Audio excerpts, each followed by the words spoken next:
మొన్న ఒకసారి టీటీడీ మాజీ చైర్మన్ భూమన కరుణాకర్ రెడ్డి గారు మీడియా సమావేశం పెట్టి కొన్ని కీలక విషయాలు ప్రస్తావించారు, గుర్తుందా?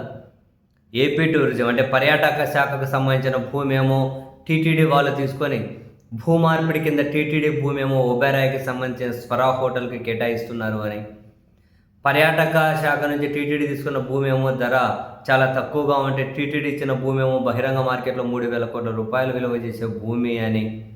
ఆయన ఎక్కడైనా కనుక భక్తులు స్వామివారికి ఇస్తారు, కానీ ఇక్కడ ఫస్ట్ టైం స్వామివారి భూమి ఇంకెవరికో ఇవ్వడము అని చెప్పి ఆయన మాట్లాడారు కదా, గుర్తుందా? సో ఇదే అంశానికి సంబంధించి హైకోర్టులో కూడా ఒక పిటిషన్ పడింది. తిరుమల తిరుపతి దేవస్థానానికి చెందిన భూమిని పర్యాటక శాఖ భూమితో మార్పిడి చేసుకొని ఆ భూమిని ఒబెరాయ్ హోటల్స్కు చెందిన స్వరా హోటల్కు కేటాయించాలని సవాల్ చేస్తూ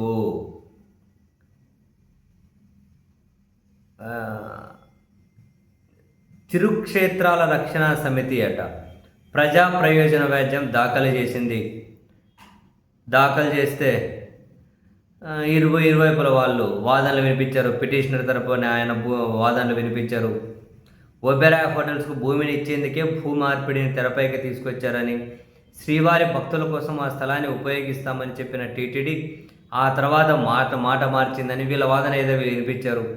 అటు ప్రభుత్వం తరపున అడ్వకేట్ జనరల్ దమ్మాలపాటి శ్రీనివాస్ వాదనలు వినిపించారు. మౌలిక సదుపాయాల కల్పనలో భాగంగా ఆ భూమిని ఒబెరాయ్ హోటల్స్ కేటాయించాము అని అన్నారట. వాదనలు విన్నటువంటి చీఫ్ జస్టిస్ ధీరజ్ సింగ్ ఠాగూర్ నేతృత్వంలోని ధర్మాసనం ఈ పిటిషన్ని కొట్టివేసి పక్కన పడేసింది. అంటే ఇలా భూమి ఇవ్వడాన్ని ఛాలెంజ్ చేసిన పిటిషన్ ఏదైతే ఉందో ఆ పిటిషన్ కొట్టేసింది. ప్రభుత్వ వాదనతో సంతృప్తి చెందినటువంటి హైకోర్టు.